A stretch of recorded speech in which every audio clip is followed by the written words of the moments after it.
आज का दिन 7 अप्रैल यानी कि वर्ल्ड हेल्थ डे। इस वीडियो के माध्यम से मैं जो एविडेंसेस आपको सौंपने जा रहा हूँ उसके लिए आज से अच्छा दिन हो ही नहीं सकता।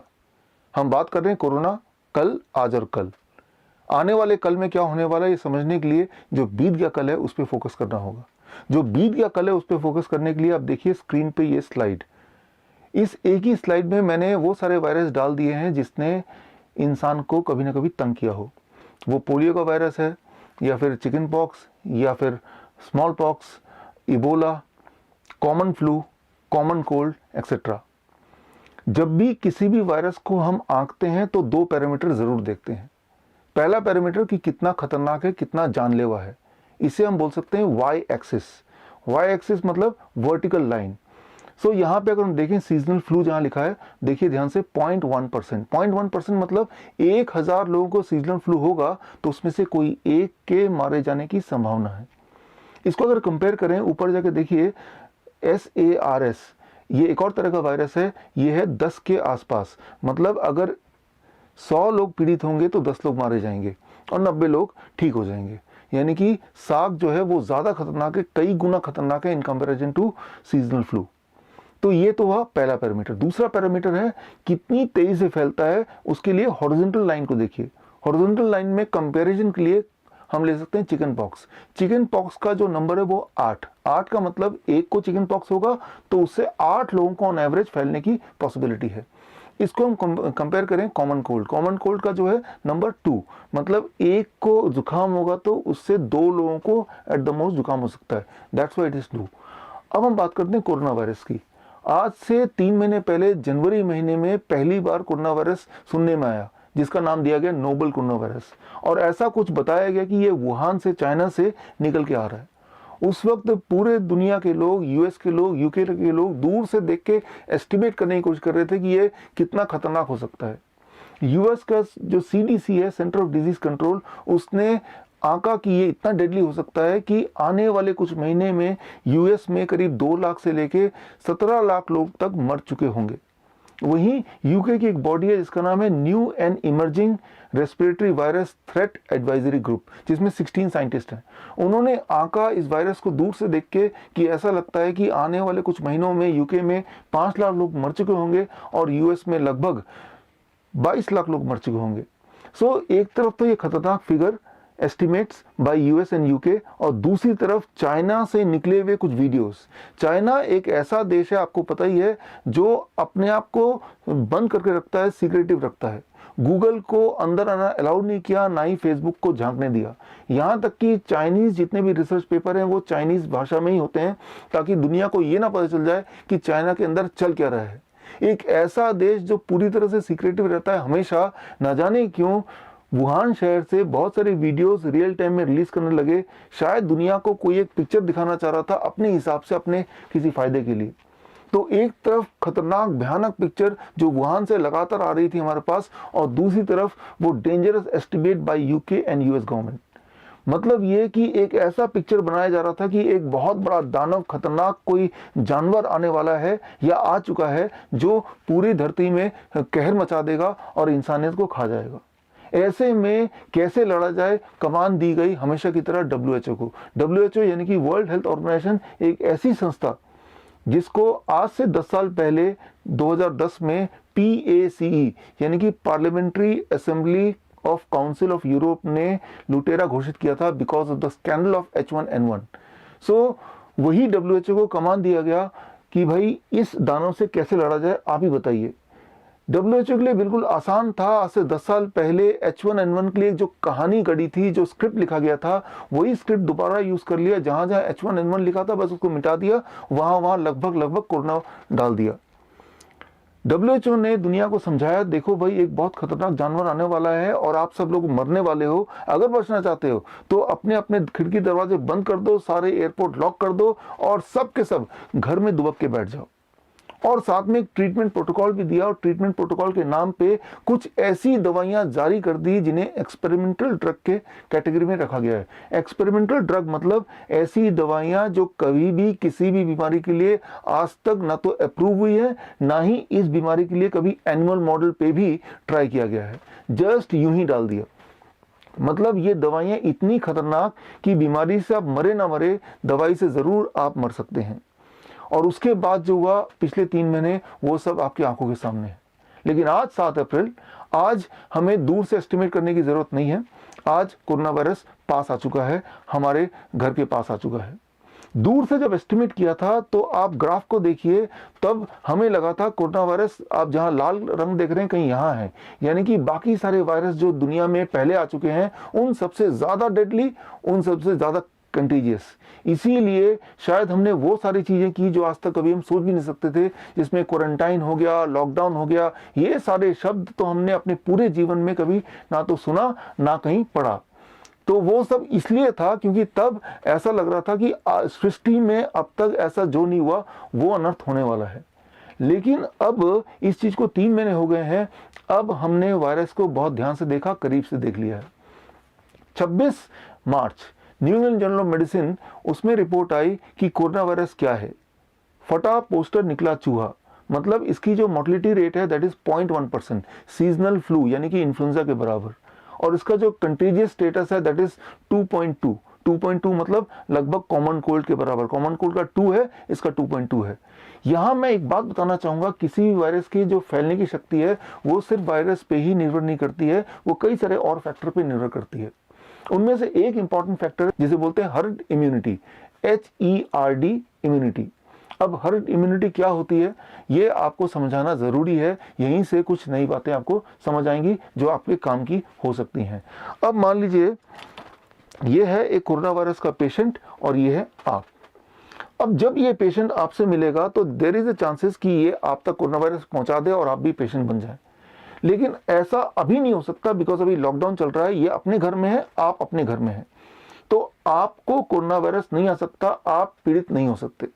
लेकिन आज से कुछ दिन बाद 14 अप्रैल को, 15 अप्रैल को या 16 अप्रैल को जब ये सब कुछ खुल जाएगा तब ये भी बाहर निकलेंगे और आप भी बाहर निकलेंगे। क्या आपको लग रहा है कि 15 अप्रैल तक या 14 अप्रैल तक जितने भी कोरोना वायरस के पेशेंट हैं या तो पेशेंट मर जाएंगे या कोरोना वायरस न जाने कहाँ गायब हो जाएगा या मर जाएगा? एक बात मैं बता दूं, ऐसा कोई साइंटिफिक एविडेंस नहीं है कि 21 दिन के अंदर अंदर कोरोना वायरस मर जाता है या मर सकता है। There is a great amount of chances कि कोरोना वायरस से ये इंसान मुक्त हो भी जाए, उसके बाद भी he can be a carrier of corona virus for long long period. मतलब ये उससे पीड़ित तो नहीं है लेकिन वो कैरियर है, सिंपली कैरियर।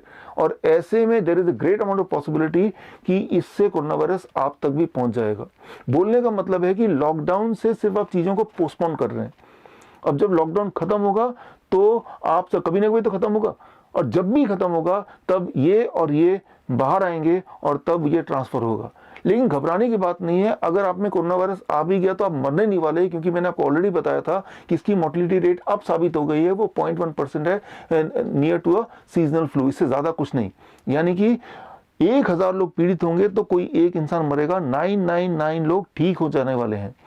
तो ठीक होने के बाद that is called self natural immunization, अपनी इम्यूनिटी आपकी और स्ट्रांग हो जाएगी। मतलब यहाँ पे 3 तरह के लोग आ गए, एक वो जो पीड़ित है, एक वो पीड़ित होकर ठीक हो गए हैं, और एक वो जो कभी भी इन्फेक्ट नहीं हुए।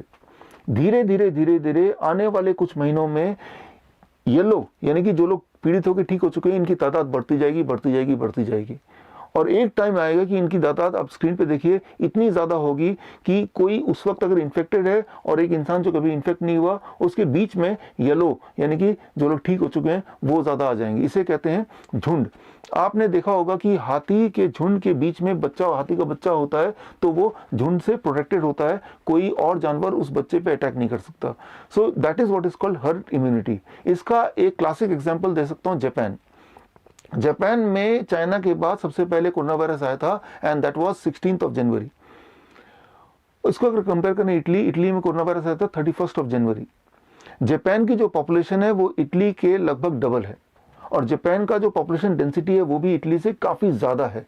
Japan is densely populated, number 1। Japan में वायरस भी पहले आया था, काफ़ी पहले, 15 दिन पहले आया था in comparison to Italy. Italy में दुनिया का सबसे स्ट्रॉन्ग लॉकडाउन लगा है और सबसे लंबा लॉकडाउन लगा है। जापान में लॉकडाउन लगा ही नहीं है। 3 दिन पहले न्यूयॉर्क टाइम्स के जो पिक्चर्स हैं जापान के, वो आपके स्क्रीन पे है, आप देखिए। जापान में सारा कुछ वैसे ही चल रहा है जैसे किसी भी नॉर्मल डे चलता है। यानी कि वहाँ पार्टी भी चल रही है, वहाँ पे डांस बार भी खुले हुए हैं, वहाँ पे शॉपिंग भी खुला हुआ है, सारा काम सामान्य है।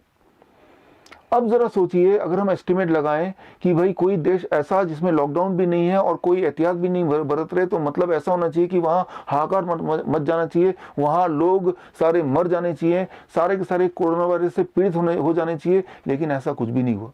आपके सामने है जापान की स्टोरी। तो वहां क्या हो रहा है? वहां पे वही हो रहा है जो मैंने समझाया, दैट इज कॉल्ड, उन जापान की हर्ड इम्यूनिटी बिल्ड होती जा रही है।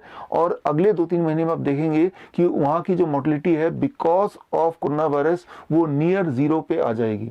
That is what is called herd immunity. और लेकिन ये हर्ड इम्यूनिटी तभी बन सकती है जब लॉकडाउन हटे, जब आप घुले मिले।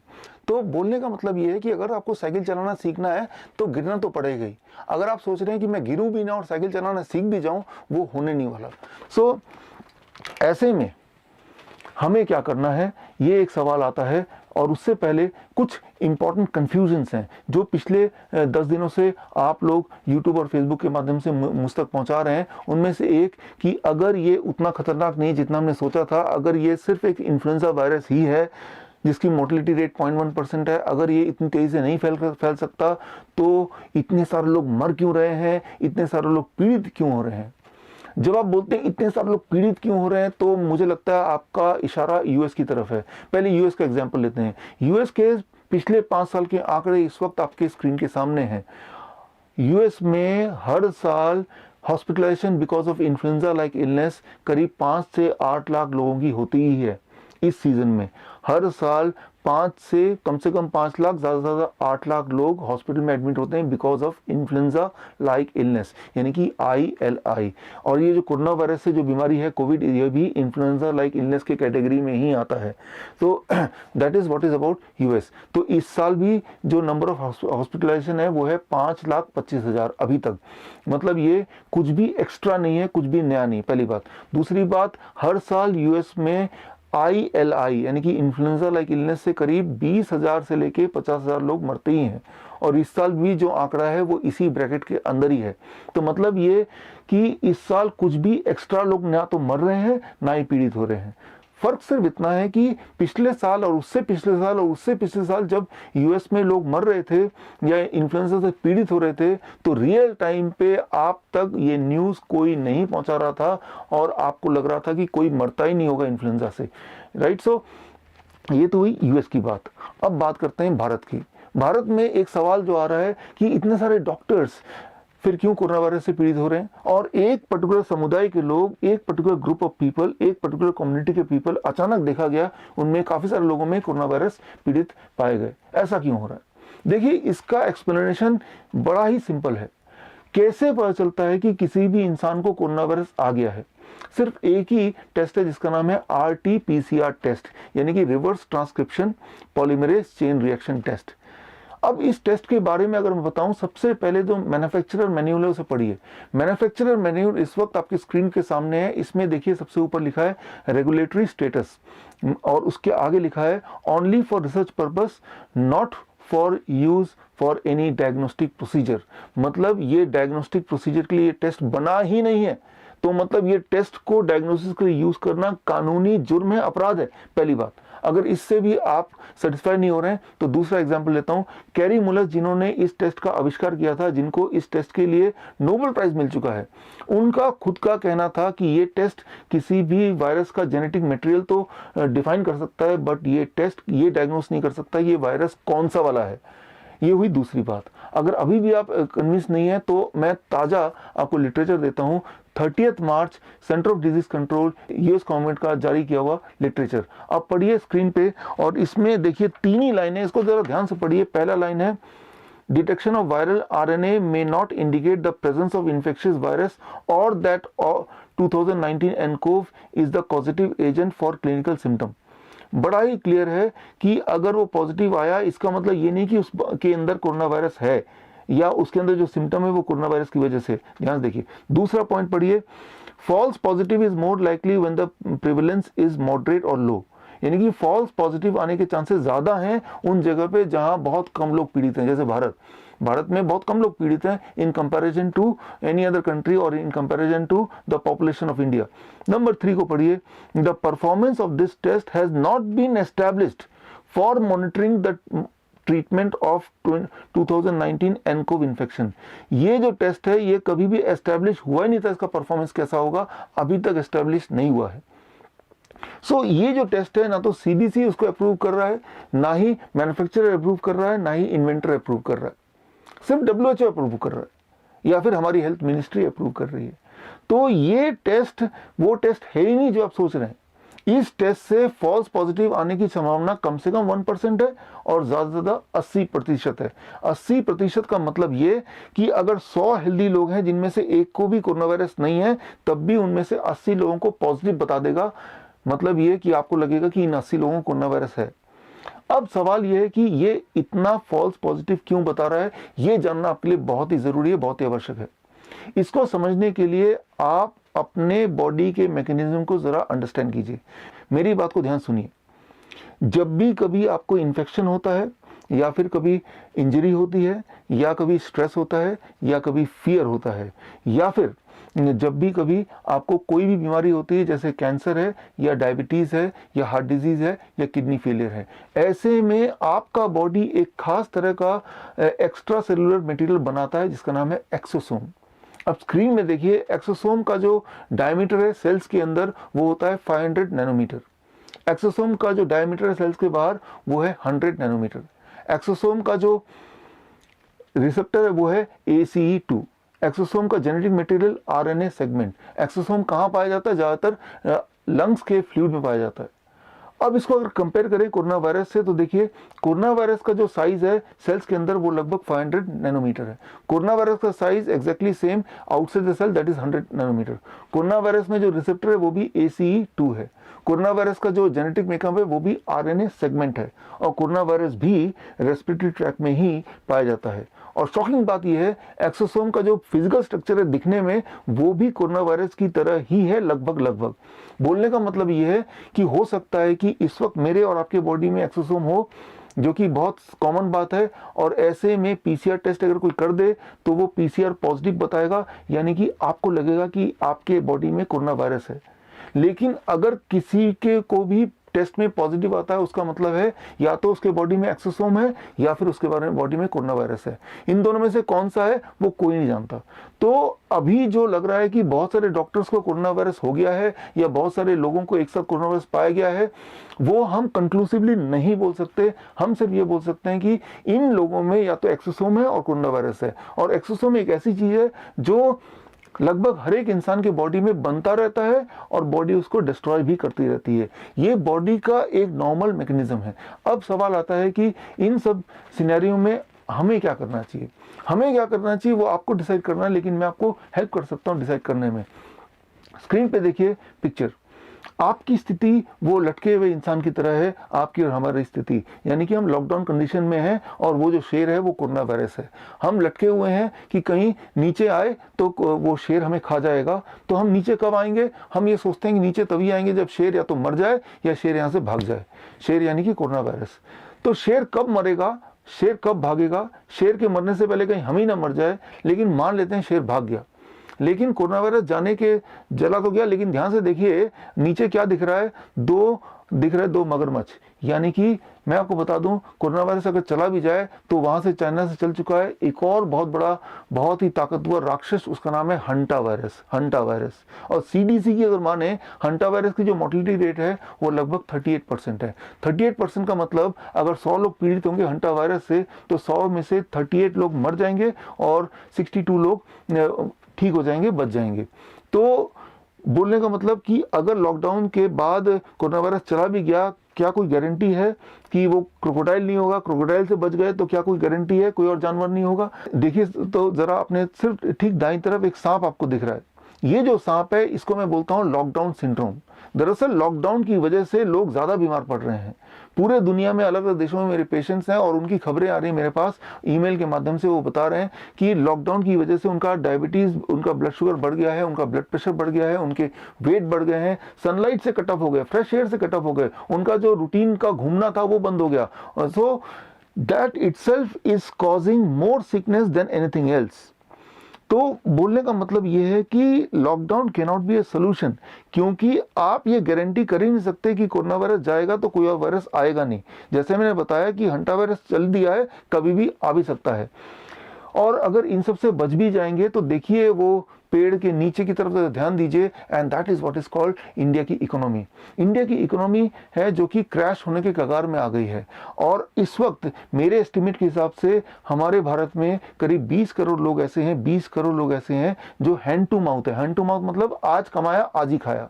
और ऐसे लोग अगर 21 दिन तक नहीं कमाएंगे तो मतलब 21 दिन तक वो खा भी नहीं रहे होंगे, यानी कि वो कोरोना वायरस से मरे या ना मरे, जिसकी मृत्यु के चांसेस 0.1% ही है, वो भूख से जरूर मर जाएंगे। तो 20 करोड़ तो ऐसे लोग हुए। इस 20 करोड़ के अलावा 30 करोड़ लोग और ऐसे हैं जिनके पास सिर्फ इतना राशन है, इतना पैसा है कि अगले 1 महीने तक भी अगर नहीं काम किया तब भी काम चल जाएगा, और उसके बाद वो भी हैंड टू माउथ होने वाले हैं। उनमें से एक मैं भी हूँ। ऐसा नहीं कि मेरा काम नहीं चल रहा, काम चल रहा है। हमारे पास 50 एम्प्लॉई हैं, मेरे 4 देशों में सेंटर हैं। उसके बावजूद भी जब टैक्स दे देते हैं 60% तो टैक्स में चला जाता है। जो रह जाता है वो इतना ही सफिशिएंट होता है कि 1 महीने की गाड़ी चल सकती है बिना काम किए, और 1 महीने में 21 दिन हो गए हैं। तो मैं ये बोलना चाह रहा हूँ कि जो भारत की इकोनॉमी है, एक बार वो क्रैश हो गई, अगर ये पूरा का पूरा पेड़ ही टूट गया जो आपकी आंखों के सामने है, तब आप क्या करेंगे? तो बचने का सिर्फ एक ही तरीका है कि अपनी इम्यूनिटी को स्ट्रांग बनाएं। और अपनी इम्यूनिटी को स्ट्रांग कैसे बनाएं? बहुत ही आसान है। मैंने आपको पहले भी बताया था 3 स्टेप डाइट, और उससे भी आसान एक और तरीका है, आप सीधा आयुर्वेद को अपनाएं जैसा कि बाकी देश कर रहे हैं। 3 दिन पहले रिपोर्ट आई ईरान से, तेहरान से, कि वहां पे एक हॉस्पिटल में 200 पेशेंट थे, और 200 पेशेंट के ऊपर जो ट्रीटमेंट का प्रोटोकॉल यूज किया गया वो लगभग आयुर्वेद के तर्ज पे था, और 1 हफ्ते के अंदर ही उस 200 में से 190 पेशेंट ठीक हो गए, घर भी चले गए, और बाकी जो 10 हैं वो भी बहुत ही जल्दी रिकवर कर रहे हैं। तो जो आयुर्वेद हमारा जो खजाना है, उससे सारे पेशेंट को अलग रखा जा रहा है। क्वारंटाइन जो हो रहा है वो पेशेंट क्वारंटाइन आपसे नहीं हो रहा, पेशेंट को क्वारंटाइन किया जा रहा है आयुर्वेद की पद्धति से, हमारे अपने नेचुरल पद्धति से। तो इसके पीछे कारण क्या है? पहली बात तो मैं ये सहमत नहीं हूं कि क्वारंटाइन की आवश्यकता क्या है। जब क्वारंटाइन करते थे शुरू से, तब ऐसा माना जा रहा था कि ये बहुत इन्फेक्शियस है, एक इंसान से 10 या 20 को फैल जाएगा। लेकिन अब ये क्लियर हो गया जर्नल के माध्यम से कि ये एक इंसान से 2 या 2.2 लोगों को ही फैलेगा। दैट इज लगभग राउंड ऑफ करे से 2 लोगों तक ही फैलेगा, which is equal to common cold.